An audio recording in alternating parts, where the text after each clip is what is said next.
exploitation, physical, sexual, or emotional abuse, neglect, or abandonment. Concerned family members, friends, and neighbors can help. If you hear threats or yelling, see bruising or other suspicious behavior, and your gut tells you something is wrong, reach out to a trained professional for advice. Call 911 in an emergency or 311 and ask to speak with an elder abuse specialist and do your part to protect our city seniors.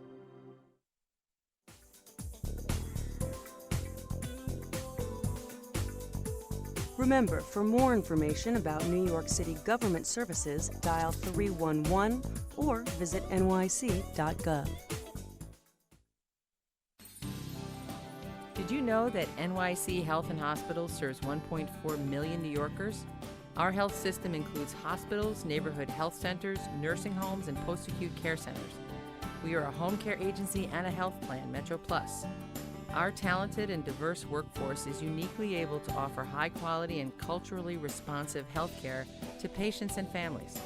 Visit us at nychealthandhospitals.org. Brooklyn Bridge Park keeps getting better. Hi, I'm Regina Meyer, president of Brooklyn Bridge Park, and we're thrilled to welcome visitors to another exciting season on the Brooklyn waterfront. This summer, come visit our brand new marina, climb the bouldering wall at Main Street in Dumbo, or have a barbecue at the Picnic Peninsula. There is truly something for everyone. Visit brooklynbridgepark.org or call 311 for more information. See you at the park.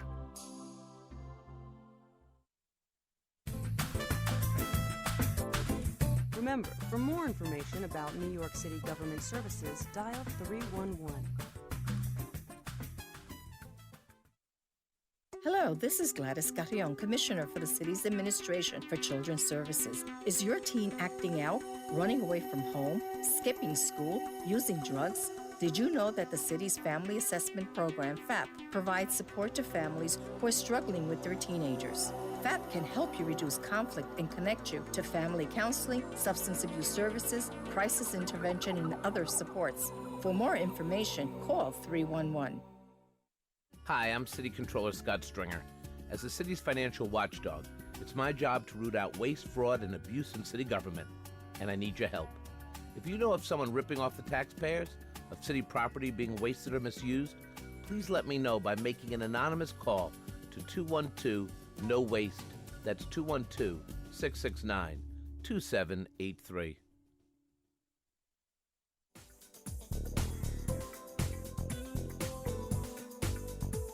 Remember, for more information about New York City government services, dial 311 or visit nyc.gov.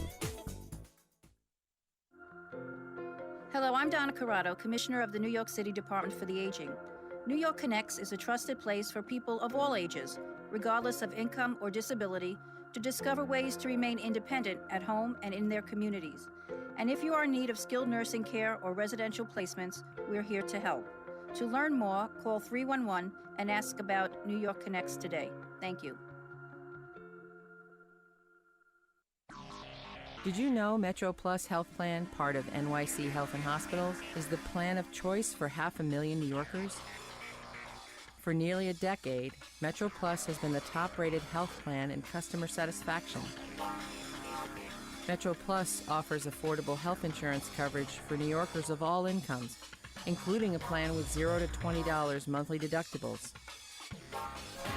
Find out more at metroplus.org.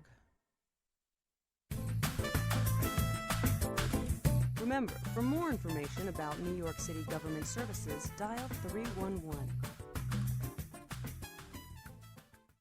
Criminal record, you can work with that. I'm Human Rights Commissioner Carmelyn P. Morales. It's now illegal for most NYC employers to ask about criminal records of job applicants in ads, applications, or in interviews before making a job offer. When employers consider qualifications first, more New Yorkers go to work. That makes businesses strong and powers our economy. To file a complaint or report a violation, and for employers who want free trainings on the law, contact the Commission on Human Rights by calling 311 or visit nyc.gov/humanrights. Comenzando el 1 de enero, hay una mejor manera de llegar al trabajo con la Ley de Beneficios de Transporte de la Ciudad de Nueva York. La mayoría de negocios con 20 empleados o más de tiempo completo en la Ciudad de Nueva York deben ofrecer un programa de ahorros para transporte al trabajo. Tanto los empleados como los empleadores ahorran. llame al 311 para aprender más sobre esta ley.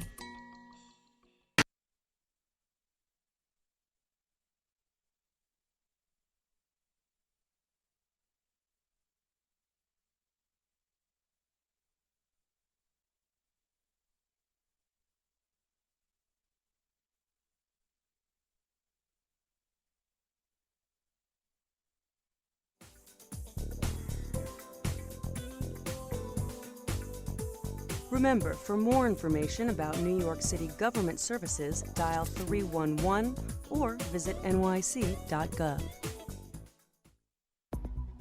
I'm Roy Mogolansky, Executive Director for the City of New York Office of Payroll Administration.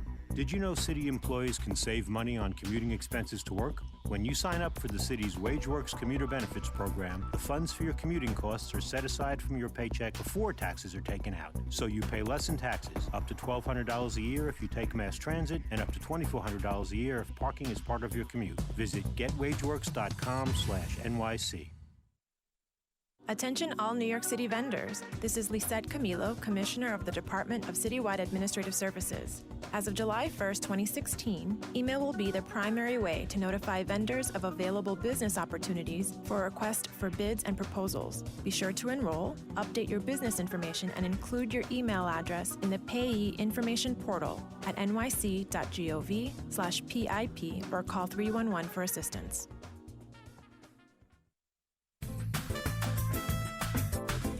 Remember, for more information about New York City government services, dial 311. This is New York City Comptroller Scott Stringer.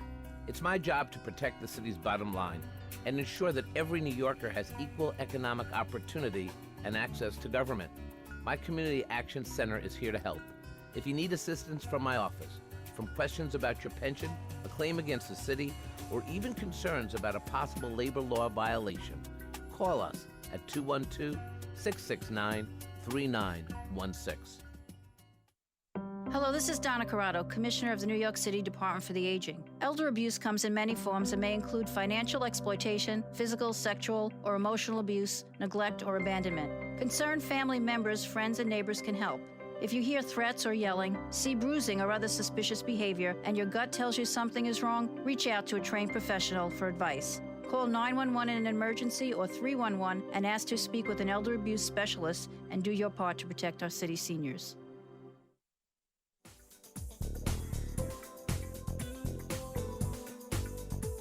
Remember, for more information about New York City government services, dial 311 or visit nyc.gov.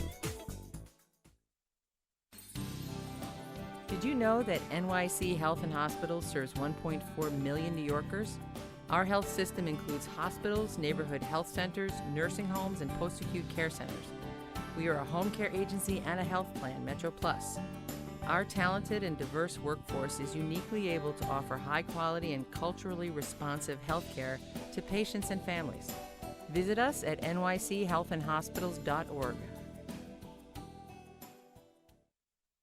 Brooklyn Bridge Park keeps getting better. Hi, I'm Regina Meyer, President of Brooklyn Bridge Park, and we're thrilled to welcome visitors to another exciting season on the Brooklyn waterfront. This summer, come visit our brand new marina, climb the bouldering wall at Main Street in Dumbo, or have a barbecue at the Picnic Peninsula. There is truly something for everyone. Visit brooklynbridgepark.org or call 311 for more information. See you at the park.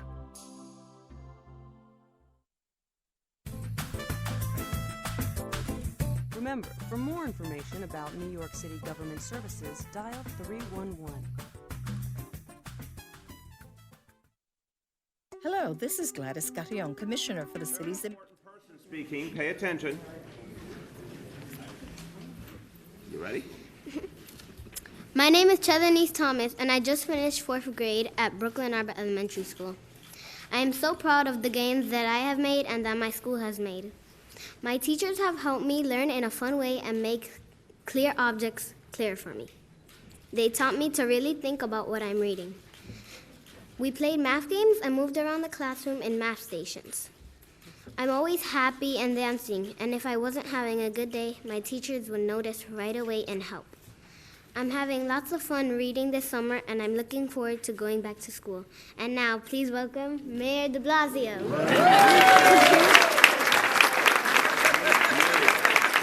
Great, Kennedy. Great job.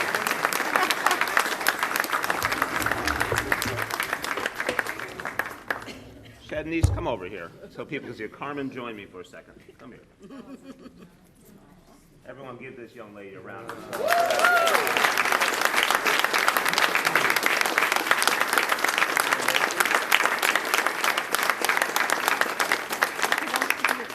And she wants to be a teacher. She wants to be a teacher.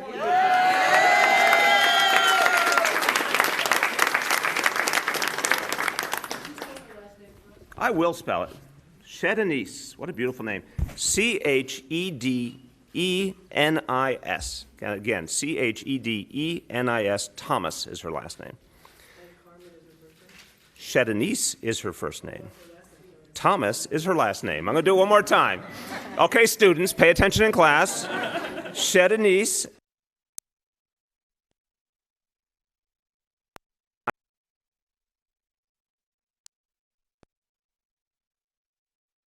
Is a rising fifth grader at the Brooklyn Arbor School in Williamsburg. How old are you? 9. When's your birthday? December 10th. Well, Shednice, you are a very impressive young lady. Let me tell you, and you are so poised and so intelligent. So everyone at the Brooklyn Arbor School should be very proud of what's happening over there.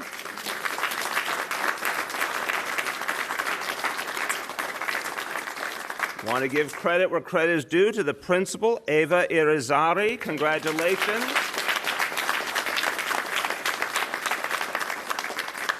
Now, Shednice, it is not easy to get up in front of a big crowd and speak. So if you can do that at your age, I think great things are going to happen to you in your life, and you're going to be a great teacher. And we look forward to employing you in the New York City Public Schools. I will sign your employment contract right now. Okay? Is that legal? Thank you very, very much. This is a really wonderful day. We are so excited. There's a joyous spirit here at the Department of Education headquarters today because something really wonderful has happened for this city. And Shedenice is an example of the students who have a lot to be proud of in how they performed on the tests that were given this last year. But of course, our principals, our educators, they worked very, very hard. And we honor them for their achievements every day. It's wonderful when there's a moment like this when we can really show how all of the effort they're putting in is making a huge difference in our children's lives. And when you see a young lady like Shedenice and realize what's happening in the New York City Public Schools and the incredible ability of our students, it really makes me hopeful for the future of the city. Imagine so many young men and women like her who are eventually going to become the future of New York City. It's something that really gives me confidence in where we're going. The steps we took, the investments we made are paying off, and we have objective evidence of that in these test scores. For the third straight year, and for the second full year on our watch, we have seen real improvement in our test scores. And that is true in both English and math. And I'm very proud to say in English, every single one of our 32 local districts improved. And that is extraordinary consistency.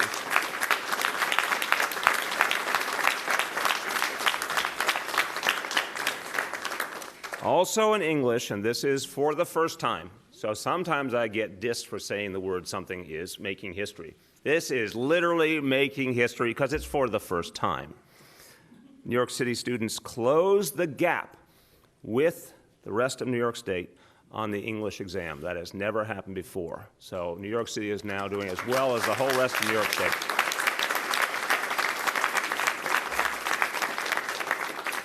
So first and foremost, congratulations to the students and their families, their parents who work so hard to support them every step of the way. And then congratulations to our principals, our teachers, the school staff, because I can tell you, as a public school parent for so long, it takes a village. It is the whole school community who supports each child, the principal and the administrators, the teachers, the custodians, the crossing guards, everyone supports our children, the paraprofessionals, everyone.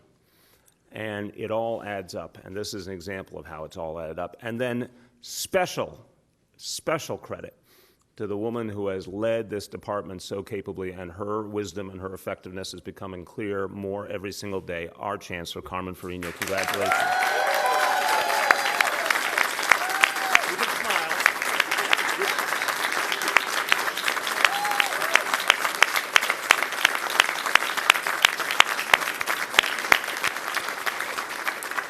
And just as a point of record, it makes a difference when your chancellor is actually an educator, and it's being proven.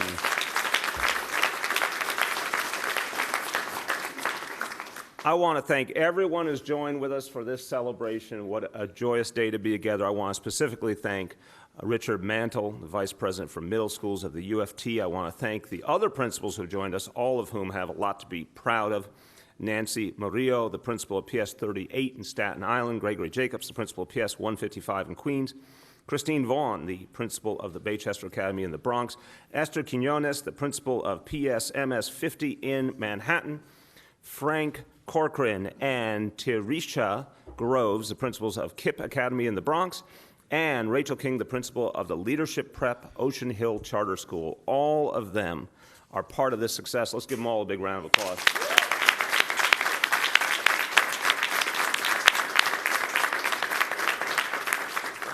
Now, over the last 2.5 years, we have talked about changing the status quo in education.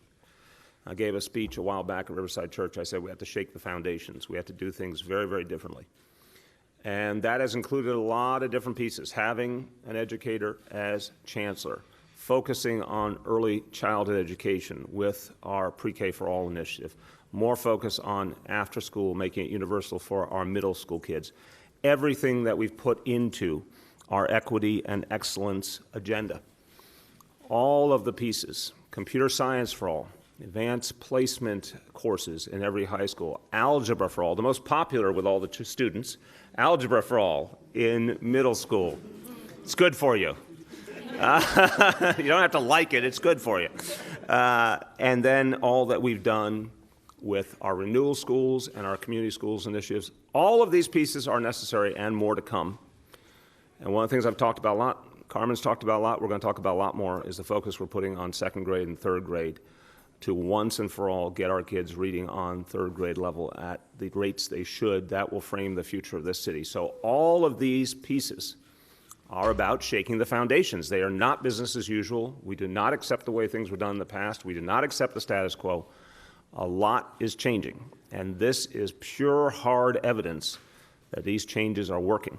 And we expect a lot more to come.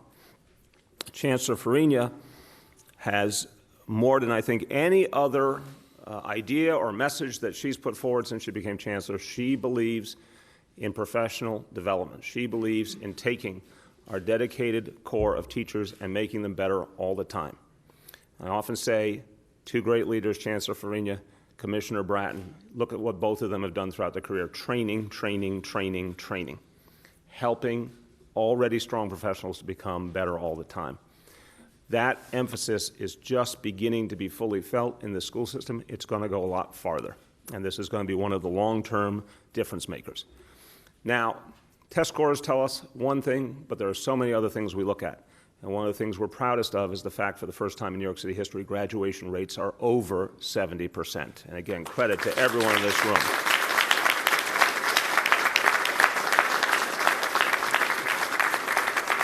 And as part of the Equity and Excellence Plan, we are 100% committed to getting that figure over 80% in the next 10 years, and we will succeed. All of these professionals are going to get us to over 80%, right? Yes. You heard it here first. Sign it in blood. Sign it in blood, that's right. Now, just quickly on the numbers, and then you'll hear from Carmen with more analysis. But the raw numbers are very clear and very impressive. The percentage of kids above math proficiency rose 1.2 points to 36.4 from 35.2 in the course of last year. And now English, and please everyone listen carefully because this is truly impressive. Percentage of kids at or above English proficiency rose 7.6 points to 38%. It was 30.4% last year. It is now 38%, an astounding one-year gain, and we're very, very proud of that. This is the test that was taken all across New York State. We are comparing ourselves with the rest of the state, and you can see objectively how much more New York City has progressed. So something very important is happening here. What it means in people terms, every time there's a percentage point of improvement, it means about 4,000 more kids who have become proficient and therefore are on their way to more and more success in learning. Because it's over 7 points, it means over 30,000 more kids became proficient. Imagine that, 30,000 more. That's more kids than there are in a lot of fairly big school systems in America. 30,000 more kids became proficient in 1 year, an incredible achievement for all of my colleagues standing around me. In English, as I said, every school district improved, every grade improved, every borough improved, across the board. Female students, male students, black students, Latino students, Asian students, and white students all made gains. So this is a clear indication that something is working. Renewal school students made gains. We got a lot more to do in renewal schools, but it's really good to see the progress that was made. And in particular, Latinas and black female students saw their English proficiency rise even higher than students citywide. A very important indicator. So around, and here's what also we don't see anymore. About 26,000 kids were at the lowest level of proficiency have now graduated upwards. So 26,000 fewer kids at the lowest level of capacity. That's another important measure. We're reaching the kids who needed the help the most. That's the kind of systemic improvement we have been working to achieve, and that epitomizes the theme of equity and excellence. I'm going to repeat I want everyone to understand what that theme means to us. It means we are setting a standard of excellence. We do not want to simply do okay. We want a standard of excellence because that's what's needed for modern society and the modern economy. And when we say equity, we mean it has to be happening in every school district, in every neighborhood, in every zip code, for every demographic, every kind of kid. That's what we see on these test scores. And further perspective, New York State has some of the very toughest educational standards in the entire country. So when we see this kind of movement, it is based on a rigorous test and high standards. And I've always said that's necessary because of the reality of the modern world and how much education matters in the modern economy. We work from a Common Core curriculum. It is rigorous. It allows us to actually prepare kids. And I've said that when you think about the times we're living in, very different from the time that a lot of us were growing up in, education determines economic destiny more today than any previous point in human history. So we have to be rigorous. We have to teach these kids on a high level and help them to succeed. So, tests to us are one indicator. Very important, but as I said, graduation rate, crucial, attendance, crucial, all sorts of other indicators. We look at multiple measures. We're very devoted to looking at more than one thing. But this is an important and consistent example of progress, and so we value it for sure. We got a lot more to do.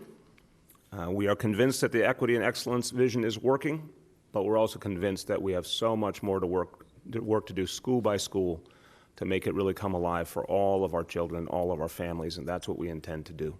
A couple words in Spanish. Hoy es un día de orgullo para los estudiantes, padres, maestros y toda Nueva York. Las notas de nuestros estudiantes aumentaron por tercer año consecutivo en las pruebas estatales de inglés y matemáticas. Un logro extraordinario en un estado con los estándares más altos del país.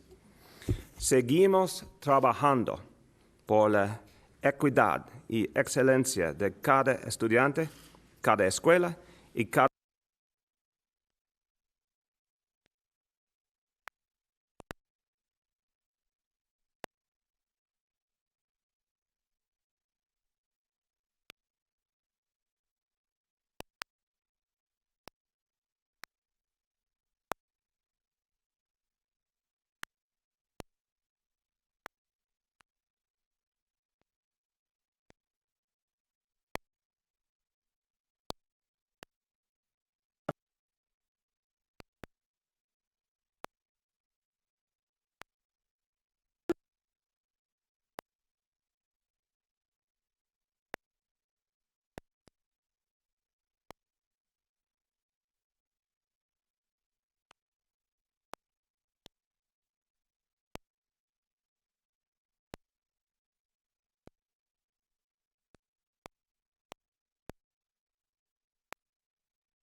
And when things seemed to be a little bit different, when we were able to talk these out, I think made a big difference.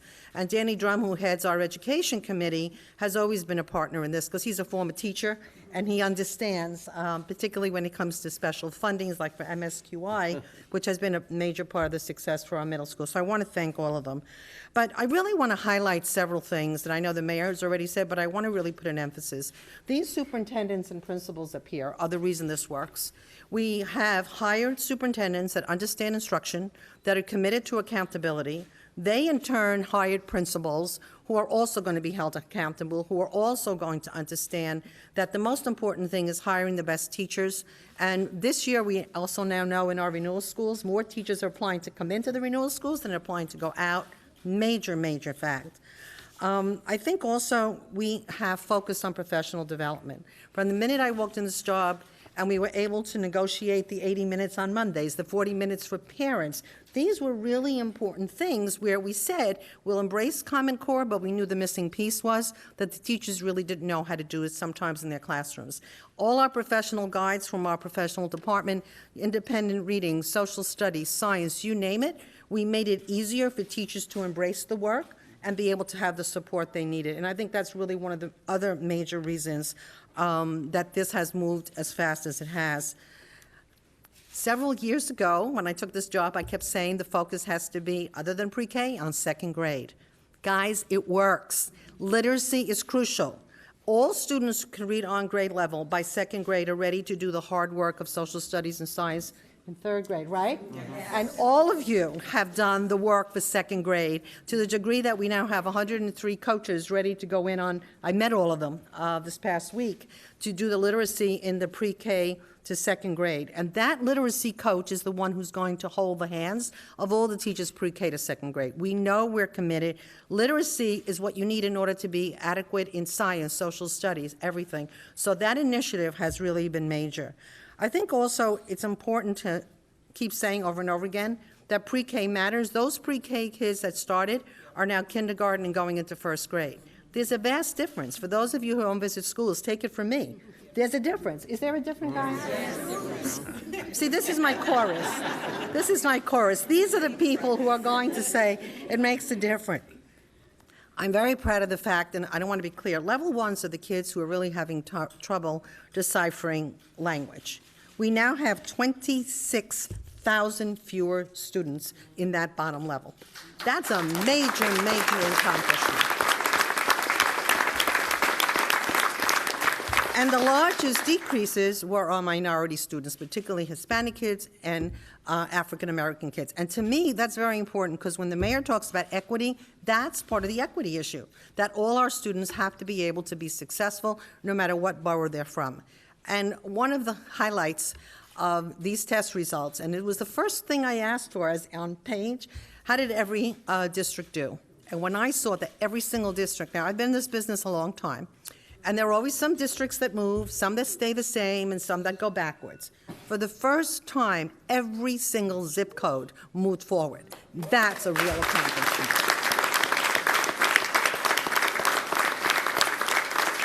We also closed the gap with the rest of the state, and I have to say Commissioner Liette was very supportive of our work. I spoke to her on Friday, and she was very supportive of the fact that the hard work that she has observed, because she has visited a lot of our schools, and what she has said is our approach to consistency in literacy, and particularly in writing. Many of you have heard me talk over time that writing is crucial to success.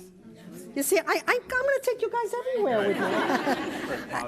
But what also shows, these are 20 superintendents and some principals. If you can have the core of the people who have to do the work agree with you, we're halfway there. And that's what this is all about. We are actually doing strategic efforts in math. We know we have a lot way to go in math, but here again, doing the algebra for all. 100 of our elementary schools are departmentalizing for math. Actually, you're doing that at your school.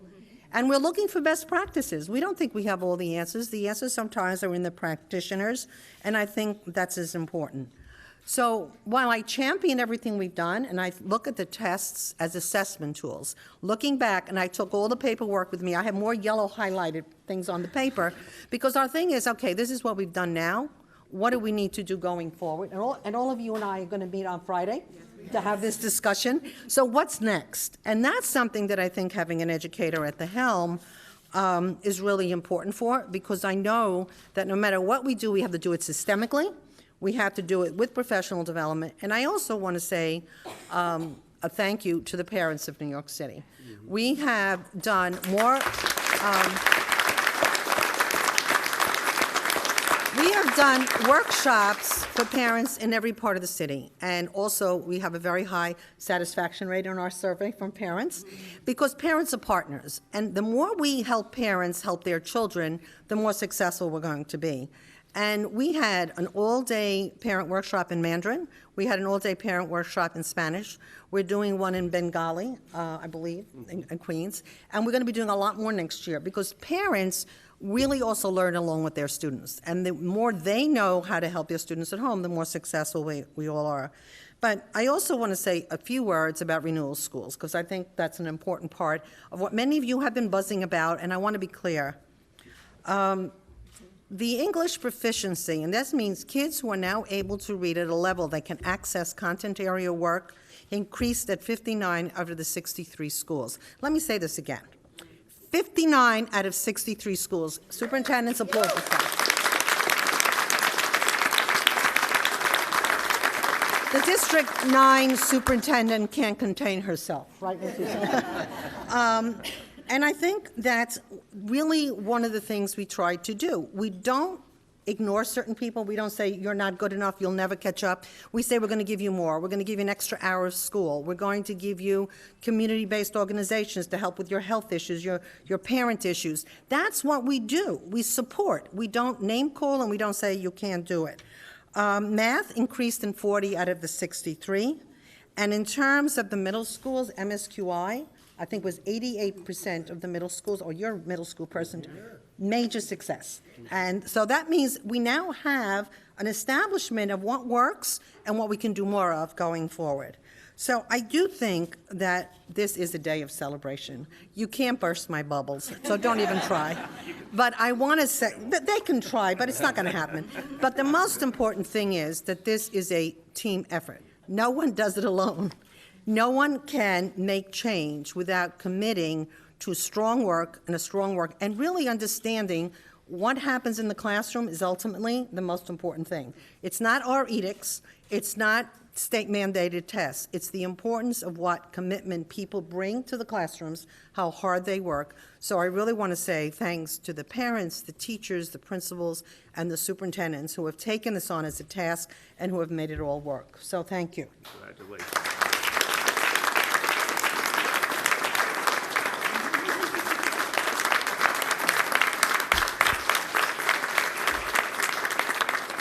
So in the spirit of, oh, that's right. I'm sorry. Just do a little bit. You know, it's only been 2.5 years. You cannot get the Spanish Okay. back here. Hoy es un día muy importante y un día para celebrar el trabajo que hicimos todos en la ciudad de Nueva York para asegurar que nuestros estudiantes van a ser los mejores de este estado. Y la verdad es que muchos del mérito tiene que ir a los padres que vinieron a aprender cómo ayudar a sus hijos en casa, los padres que cuando los hijos van para casa aseguran que lean todos los días. Y yendo adelante, esperamos que los estudiantes de la ciudad de Nueva York, particularmente los que vienen sin hablar inglés y tienen que aprender más, van a tener aquí las maestras y los superintendentes y los políticos que quieren que sus hijos que avanzan. So, muchísimas gracias y seguir haciendo trabajo en casa que estáis haciendo.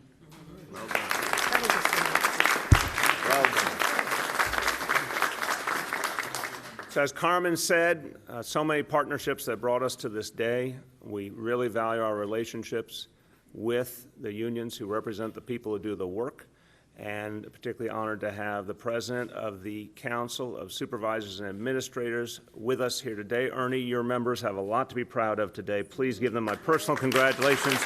Ladies and gentlemen, Ernie Logan.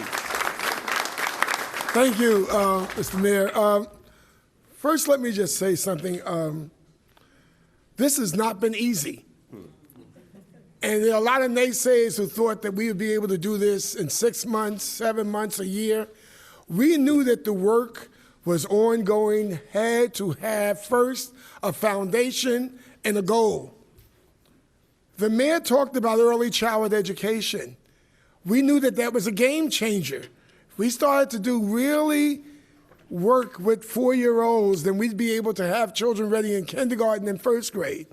Carmen said to me, let's talk about second grade. I'm a middle school guy. I'm always saying, let's talk about middle school. She said, we can do both. So we really put a lot of pressure on doing work in the middle school because we can't afford to let those kids fall behind. But she was so right about talking about early childhood. If you go into our schools and you see what's happening in the lower grades, you see how involved the children are. They are really exceptional, and they're like sponges. And what we're finding out is because we've reached out to parents, some of the same work that we're doing in school, parents are following it up at home. And that makes the key. So my members have said, you know, this has always been a challenge. It's a lot of work. It is not easy every Monday coming up with PD. It is not easy every Tuesday getting to your staff and saying, have you reached out to this parent or to that parent? Have you done this parent workshop? But we realize that it's about the rewards that comes from hard work. And so I need to commend the chancellor once again because, you see, I always knew that if an educator was running the ship, that things would make a difference in our children's lives. Right. And the real proof of this is that it's not about competition. It's about collaboration. And you'll see that 32 school districts did well this time. Not just the ones that typically do well, because now we're sharing the secrets. And don't be surprised as you start to hear of us doing more of the things that we see that the charter schools are doing. We're sharing the secrets. That's what this chancellor is about. She's opened up the doors. She said, let's find out what works. No matter where it comes from, if it works, let's make it happen for all of our children. So this is indeed a great day. And, you know, I've been at this 15, 20 years doing this. And I've made this speech on the score days, I don't know how many years. But for the very first time, I can be really pleased to say everyone is getting the benefit of this. Thank you.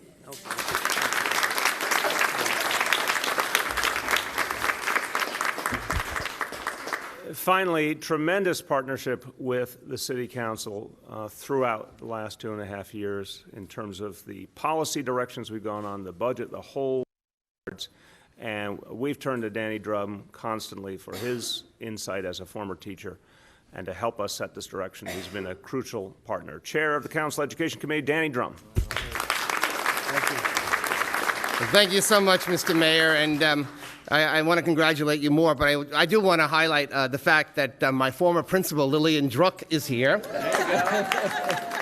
She is now the superintendent of District 32, and the superintendent of District 30, Phil Composto, is here, which is in my district, and Superintendent Madeline Chan is here as well from District 24, which is also in my district and the district where I used to teach. But Mr. Mayor, thank you for having the wisdom to appoint a chancellor like Chancellor Carmen Farina. We really have benefited so much from having an educator at the helm of our school system. And I was a teacher for 25 years, and I always felt that having an educator who knows what they're doing, who puts in a program and gets everybody on board is what would ultimately move this system forward. And that is exactly what has happened here. It's been the hard work of teachers, the hard work of administrators, and it's been solid programs, proven programs, balanced literacy programs, the Renewal Schools program, the Community Schools program, and I think the one other very important piece that cannot be overemphasized, which is parental involvement. When parents get involved in a child's education, they always succeed. And so we have begun to assure that that happens in every single school with the time slots that we have after school. So I am very, very happy as the chair, but as an educator as well. And when you look at what has happened in terms of closing the gap closing the gap with all of the other schools statewide, where many of those schools don't have a lot of the issues that we have to deal with here in New York City, such as poverty and racism, discrimination. We have made a tremendous accomplishment here today. I'm very proud of what's been done. Congratulations to everyone. Thank you very, very much.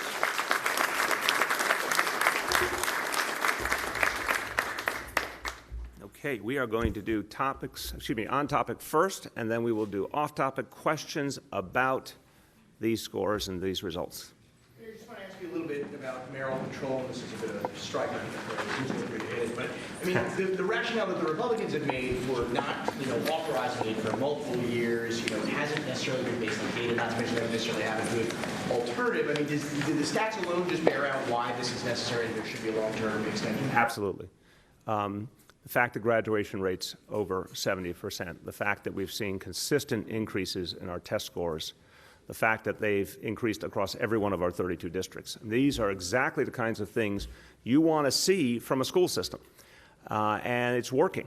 So I think this is a great ratification of the virtue of mayoral control of education. I often say I give Mayor Bloomberg a lot of credit for having achieved it, and the improvement in graduation rates literally started from the year after mayoral control was in place to present. It hovered around 50% graduation rate when mayoral control was first instituted. We're now over 70. We're on our way to 80. I don't know what more evidence you need than that. So we're in a great place, and I believe a lot of people in this city and in this state get it. We're really gratified, I want to say it again, how many members of the business community emphatically reached out to Albany to let the leaders in Albany know how important mayoral control education is to the future of the city. So I feel very good today. Yeah. Charter schools made significant gains in testing, which they touted heavily on Friday. And I'm just wondering what you make of the difference in the rate of improvement in charters versus district schools, and what, if any, lessons are you taking? Well, I would say off the top, we're all in this together. We're thrilled to see schools of all kinds improve. As you heard, there's been a great effort led by Carmen to deepen the relationship with the charter school community and to share best practices and get in each district schools and charter schools working both ways to offer ideas, because sometimes a district school has a great idea, sometimes a charter school has a great idea. So I think this is evidence of the fact that a collaborative approach is working, and we're just thrilled to see the progress across the board.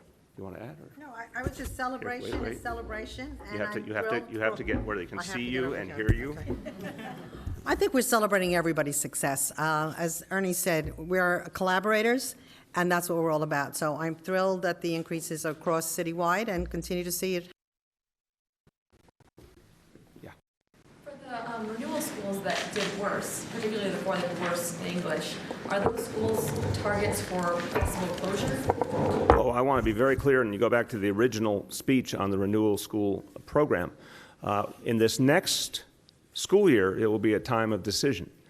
Now, we've seen some renewal schools already do exceptionally well. I want to be very clear about that, because some of what you see in these test scores, but lots of other indicators, some of the renewal schools already doing a great job, and it's quite clear they're on the right path and they will succeed. There have been a handful so far that we've already taken action on, whether it is a closure or a merger. But next year is going to be a decisive year. We're going to look very closely after we've made all the investments to see if the remaining renewal schools are on the right track. And I said it then, and I'll say it again now. If they're on the right track, we're going to keep supporting them. If they're not on the right track, we're very comfortable moving to a closure or a merger. Yeah. Mayor, just to follow up on that, how is that decision year, that assessment of struggling schools with the potential of closing them, different from what you criticized in the previous administration when they assessed schools? I'm going to let, since so many people are eager to answer that, I will go third in the batting order here. First and foremost, we don't make hasty decisions. We decide support first, decision later. Right. And I think that's crucial, because there are no such thing as failing children. There are kids who may need extra support to succeed, and there's a real difference in that. And I think my major reason for supporting this program is also that stability matters. Even things when are not done 100% right, if they're stable, they bring you to some kind of success. So to me, having faith in these children, remember also that at the principal level, we have changed about 50% of the principals in the renewal schools. So new leadership Those recruited new teachers. So we have tried in some of these schools to change the paradigm and to give the kids the extra hour to see how we can improve each community, and the results bear us out. What we did that sentence to be very loud and in bold. What we did in renewals is working. What work to be done will show that once you close, you have to start from scratch. Allison, where are you? She's on here. We have a school that double-digit improvements, where parents are now coming, knocking on her door, begging to get their kids in there. That's what we want to see in all our schools. I'm going to be very brief. People always question me about, well, in the past, we just used to close them down. What we did was disrupted children's lives. And we had no plan for what to do with the children. And so what we've done now is that we look at these schools, we give the support. Yes, we've changed leadership, and that was not easy to do.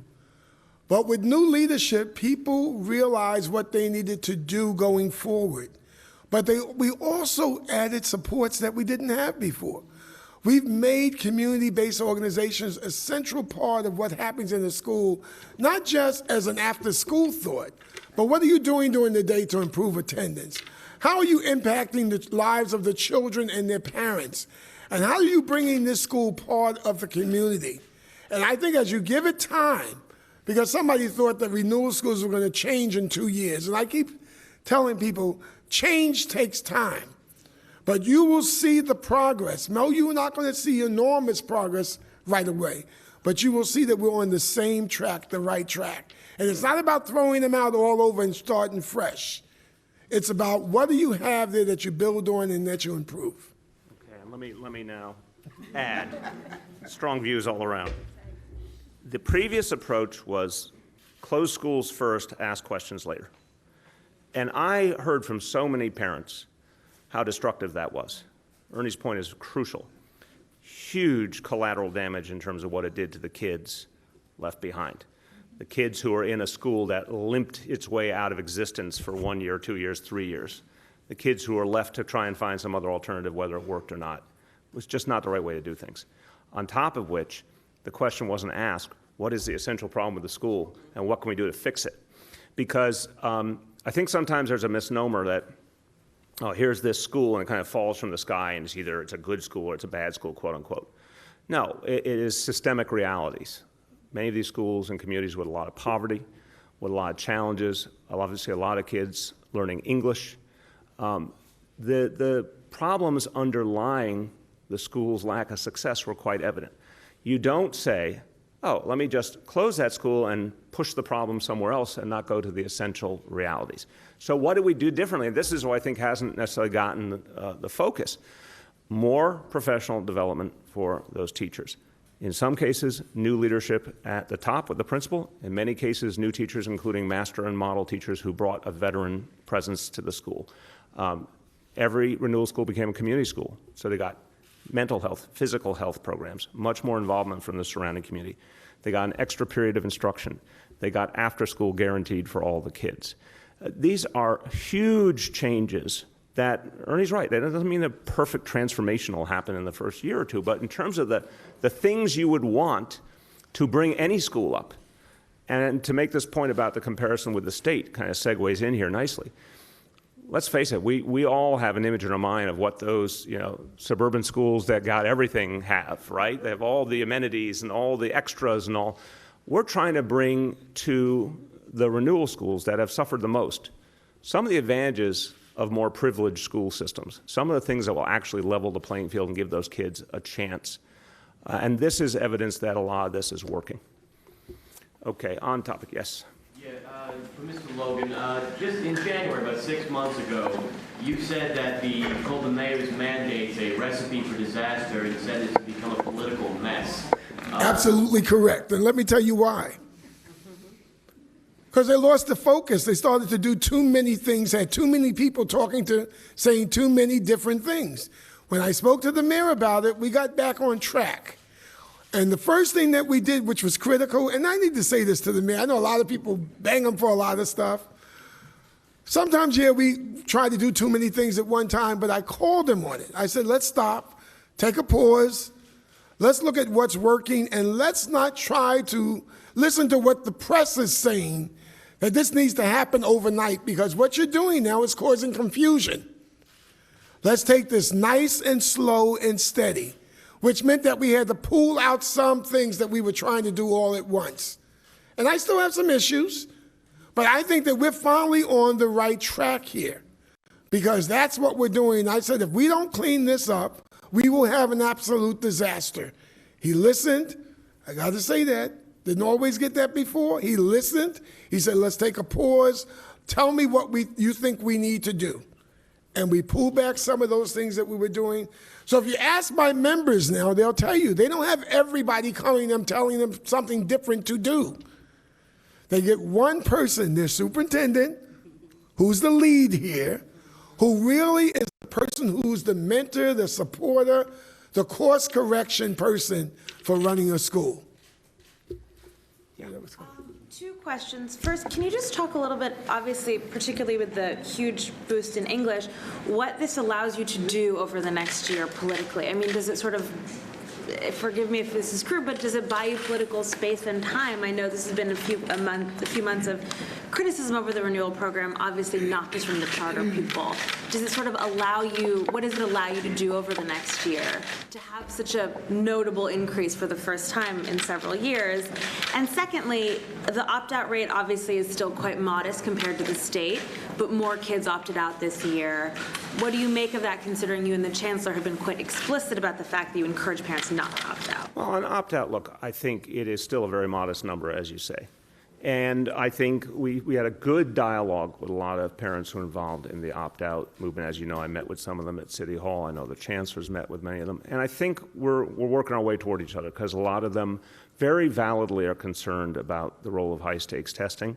And we came here to end the overemphasis on high-stakes testing, and we've done it in a lot of ways already, including ending the quote-unquote grading of schools, which is a misnomer because it was an incoherent grading system to begin with, and de-emphasizing the role of tests in terms of how a lot of decisions are made in the school system, and really focusing on multiple measures. So I think that dialogue is deepening, and as you said, the numbers are still limited, certainly compared to the rest of the state. On your first question, I just can't go down that road. I'll say it differently, meaning in the end, one of the things you learn in public life is to not seek logic where it doesn't exist.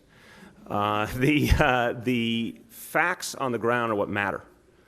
If we can continue, and I'm confident we will, to improve renewal schools and to show that this basic program that Carmen's put in place will work, including in some of the schools that have had the toughest time, parents will feel it, the public at large will feel it, and they'll continue to believe in it and support it. I don't get lost in the commentary. That's always about politics and partisanship and everything else. I don't get lost in that. I look at, do we have the results on the ground? Can we prove that something's moving? At this point, 3 straight years of test scores improving, and the highest graduation rate the city's ever had, and pre-K for all, and after school for all our middle school kids, et cetera, et cetera. I think it's pretty straightforward. And what I care about a lot is these educators, because they're laboring in the vineyards. And it's quite clear, for 20 years in one way or another, their efforts were put down, and they were underappreciated. And one of the things I'm proudest of, educators come up to me all the time and simply say, thank you for believing in us. It's very simple. I hear things like that all the time. And I say back to them, thank you, because it was teachers like you that took care of my kids and made them the exceptional young adults they are today. That alone, having an educator as chancellor, changing our vision of the role of educators in our society is making a difference. So I can't do the political prognostication. I can say I actually believe in life the facts on the ground rule the day. Yes? In the release that accompanied the numbers Friday, the NICE had stated that this year's numbers are not comparable to last year's numbers because of basic, sort of fundamental structural changes in the test. seems like everyone sort of barreled through that paragraph. You know, it's charters did it, DOE's done it now. I'm just curious how much confidence you have in the legitimacy of the number. I'll start and pass to Carmen. First of all, we're absolutely convinced that it's a fair measure of New York City versus the rest of the state because everyone took the exact same test, so that's quite straightforward. Second, we think actually the new approach is a truer look at how kids are doing academically. The previous test focused on endurance, if you will. And this is one of the criticisms I had it as a parent myself, parents have had of high-stakes testing is, are we really trying to put our kids through like Camp Lejeune here and like basic training and see how tough they can be, or are we trying to find out how they're doing academically and intellectually? This test, because they changed the structure of the test, allowed a cleaner, better look at how a child is actually doing. And this gets to the point, Carmen and I were talking about this earlier, assessment. We don't want to do test prep all day and then see how the test prep worked. We want to see how our kids are doing intellectually and academically so we can figure out what they need next. We don't want to set up an equation and sort of game the testing system by doing tons and tons of test prep as was done in the past. We just want to know how kids are doing, and then we'll figure out from there what adjustments we have to make. And we like the new test better. We think the way it is structured, it allows a better look at how children are doing. Let me give you this. Again, let me reemphasize, we're all being assessed against each other, and everyone in the state took the same test. So whether it's last year, we're talking about this year. But the other thing, I want to give you an analogy that I used to say to teachers when I was a principal. If you had a page full of 25 multiplication questions, and you had the kids do the first three, and you can all shake your head on this one, and they got the first three wrong, they didn't know how to do the problems. They didn't need to do all 25 for you to get a sense if they knew how to do something or not. So to me, a shorter test with the same rigor, because these tests are not easier. I want to be clear on that. These tests have the same rigor that the ones that they took last year. But because kids also came to school that day with a little less stress, they weren't nervous because they had to finish with a time clock.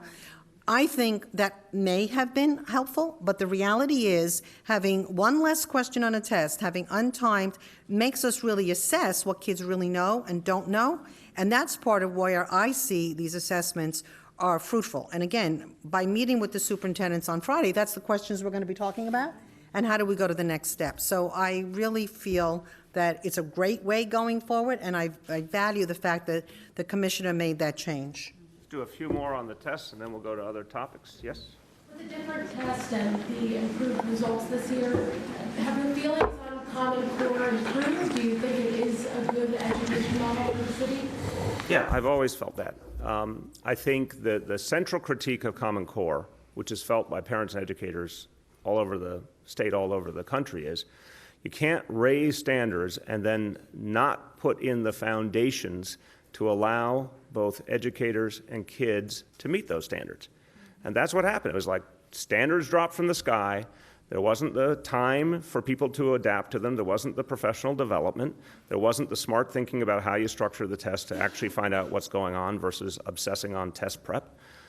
So I think it was bluntly a backwards approach, but leading us to the right ultimate vision, which is more rigor. So I have a special perspective. I have an 18-year-old and a 21-year-old who are dealing with the reality of the modern age and their place in the workforce. It's tough out there. You need a lot more skills than you used to. You need a lot more education than you used to. I want to give our kids that. So rigor, yes. High standards, yes. But let's be real about how we get there. If we're not doing lots and lots of professional development, if we're not putting the other kinds of supports in place like early child education and after school, then we're kidding ourselves. And I think what happened and why there's so much anger around the state, they got all the high standards without the preparation, without the support, without the foundation, which made everyone totally pissed off because they're in the worst of all worlds. Would you agree with that assessment? Yes. Would you? That was layman's. That was called layman's terms. Okay. I think also to really acknowledge that I just think Common Core got a bad rap because a lot of people didn't know what it was, to be very honest. It's not a curriculum. It's a series of strategies. And if you look at our Summer in the City work, particularly around STEM, it's all about critical thinking. It's about problem solving. It's about students talking to each other. It's about increased vocabulary. That is Common Core. But by giving the teachers the preparation, these teachers who are teaching in these summer programs all got training before they went. We didn't expect them to go cold. The same thing we have enrichment programs for English language learners, that we have special programs for our special ed kids. It means that we thought carefully, how do these students need to be able to do the work that Common Core requires? And we actually even did workshops for the city council members. I did workshop for the state legislators, because a lot of people who were criticizing it really didn't quite understand what it meant in a bigger context. So I am very much content to say what we've done encapsulates the Common Core strategies, and will also allow our students, particularly now in September, to do a better job in social studies. We're bringing back social studies with a vengeance. Science we already did last year. We had these subjects that nobody was teaching because somehow or other they thought it wasn't Common Core. It is absolutely Common Core, so I'm thrilled to move forward on this. I just want to announce there's going to be a movie coming out. It's going to star Bruce Willis. It's going to be called Social Studies with a Vengeance. Yes? Significant improvements. We still haven't quite closed that achievement gap for Black and Latino students in the city. So what are some steps you're hoping to take? All that we've described earlier is going to be necessary. So, obviously the improvement for Latinas and for Black female students, very promising. The fact that we saw progress in every demographic, every neighborhood, very promising. But we're talking about decades of bad history. Again, I've tried to say very clearly that a lot of the challenges we face are based on structural racism in our society, lack of investment in schools in less advantaged neighborhoods. There's so many underlying factors. We're really turning that supertanker. So now we see the foundation being laid for much bigger success. Look at the AP for All as an example. There were high schools in this city for decades and decades were never given an opportunity to have a single advanced placement test. They happened to be in communities of color. They happened to be in lower income communities. And there were high schools in more advantaged communities that had plenty of advanced placement tests. That communicated so much right there about whether the children were expected to succeed or not.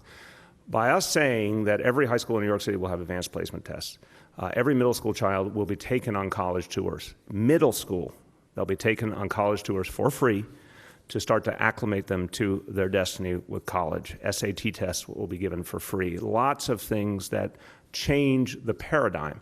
So we're going to be dealing with that achievement gap for a while. I'm not going to give you a Pollyanna answer, but the building blocks to actually defeat it are now in place. Okay, last call. Yes, we're going to do two more and out. Go. So the state's receivership program had some schools persistently struggling schools that had 1 year to improve or face being taken over by an outside receiver. And I was wondering if those schools met their targets or if any could possibly be taken over by a receiver. Oops, hold on. This newfangled thing here. Okay. But it's better. It's just newfangled. There you go. We're reviewing all the data because a lot of the schools on that list were high schools, and that information hasn't come out yet. But I can assure you that I am the receivership by order of the commissioner.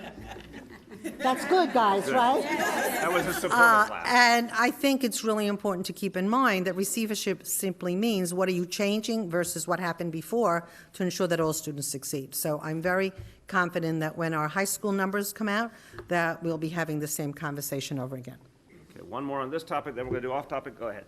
The chancellor said no one can burst her bubble. Someone clearly tried to do just that on Friday by releasing the scores at 4 p.m. on a Friday in July. Are you concerned at all about someone trying to steal your thunder on the state level? This is obviously good. Whoever did that, we say thank you for giving us a 3-day celebration of the improvement of test scores in New York City. It was going to be a 1-day story, and thanks for making it a 3-day story. Off topic. Off topic, off topic, off topic. The Controller's coming out with a report on Irvington. I'm just curious if they gave you a heads up, seen any details? I have not. I have not. Mayor, there's a couple stories about Long Island Hospital being under federal probe, and the first one that came out specifically was about your office. That was, of course, a joint project with the state. I'm wondering if you could talk about your work with the governor on figuring that out, and also in light of the thoughts about the Sugarman memo being leaked. Is it strange to you that these stories came out that are just about your office? I don't know.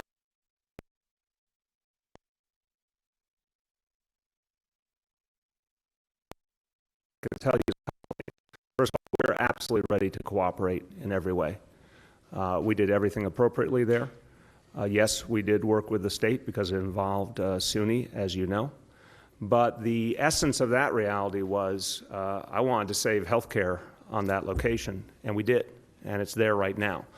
As you may remember, very dramatic struggle that went on for quite a while to make sure we would have health care for that community, a community that Carmen lives in, and we have it.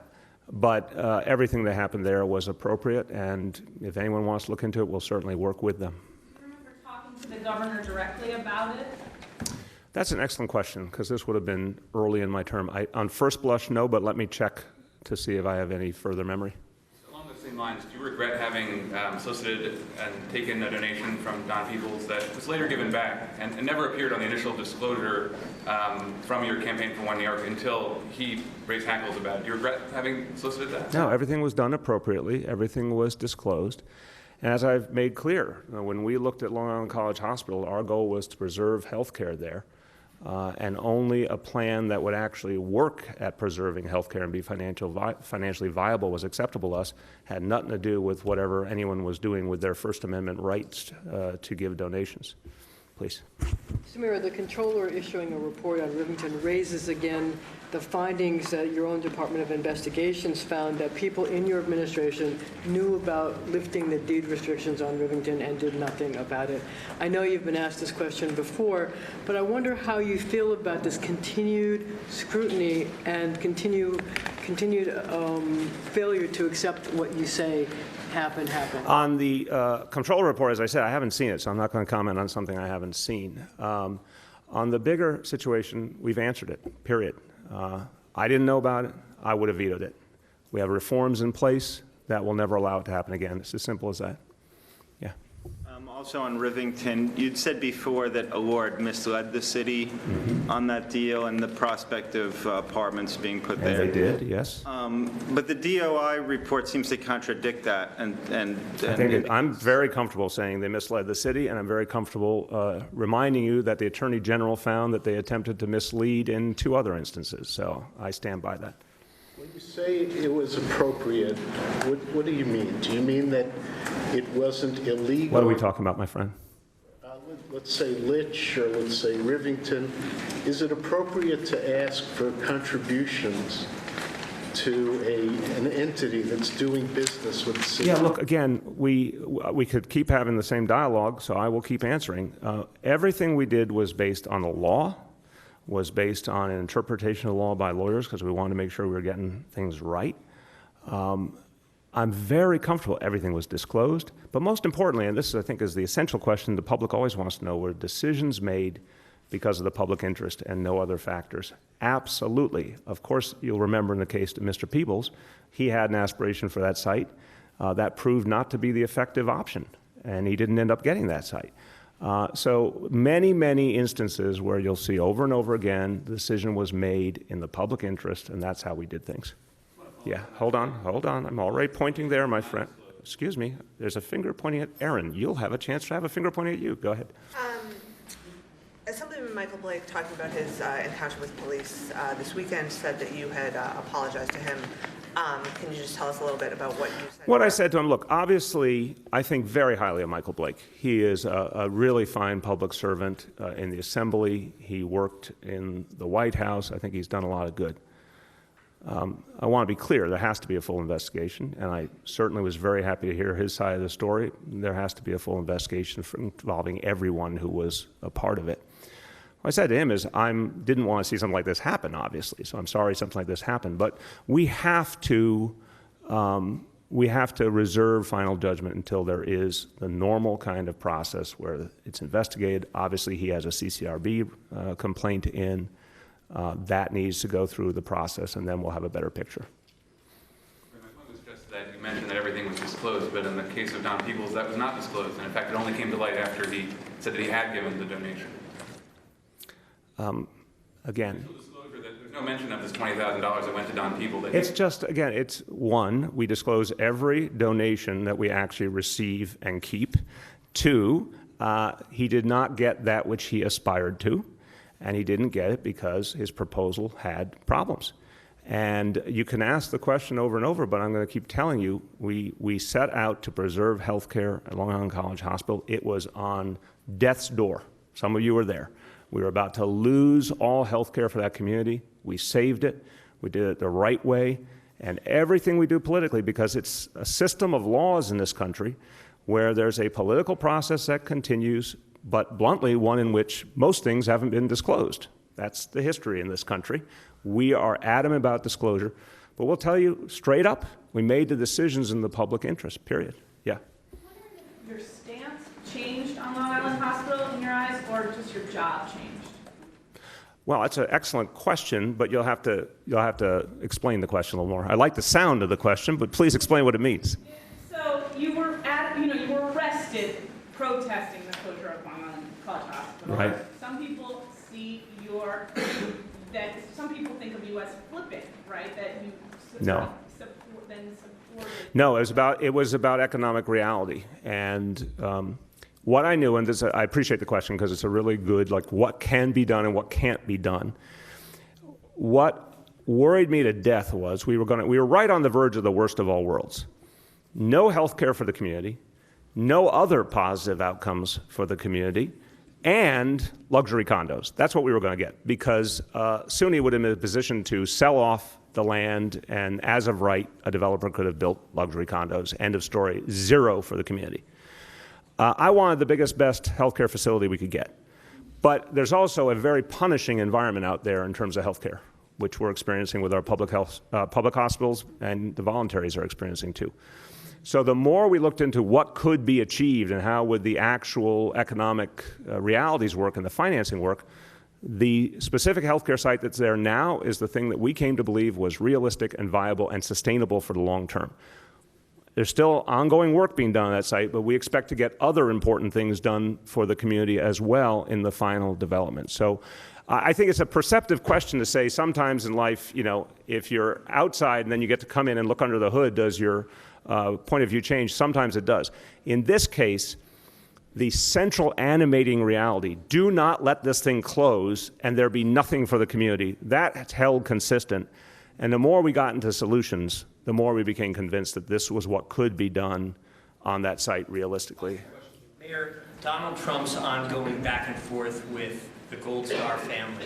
How closely have you followed this? Sure. And what do you say to people who have yet to weigh in on this? You're asking a good question. First of all, there's so much to appreciate in this moment. Thank you, John McCain, for speaking out. Thank you, Paul Ryan, for speaking out. I think they should go a lot farther, but that was moving. Thank you especially to the Gold Star families, which was extraordinarily moving. They said this is a line in the sand for them. Mr. Khan, I had the honor of sitting right in front of him because the New York delegation was up front. I mean, one of the most moving things. They've been standing a long time. You are excused. You can go to recess. Mr. Khan, yeah, get some water for sure. Yeah, you guys can go off if you want. Hold on a sec. We don't believe in endurance tests for students or administrators. Yeah.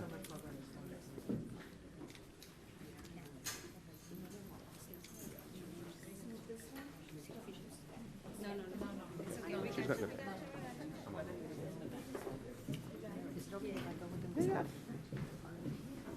You are a beautiful backdrop, though.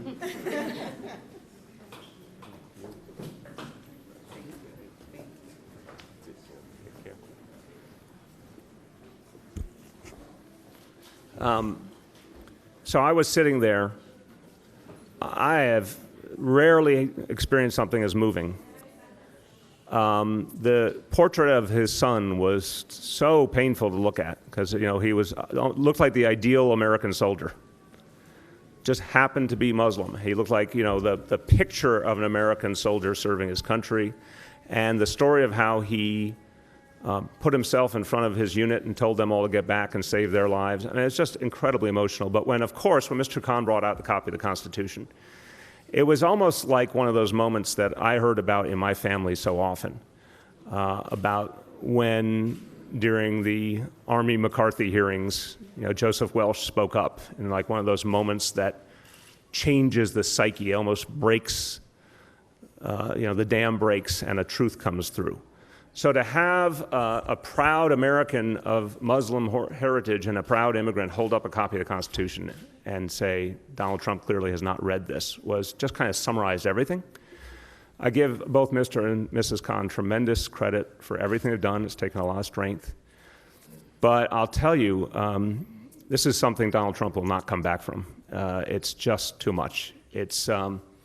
There are still some unifying realities in American life. We have tremendous respect for our military, and we have ultimate respect for families who have lost their children serving their country.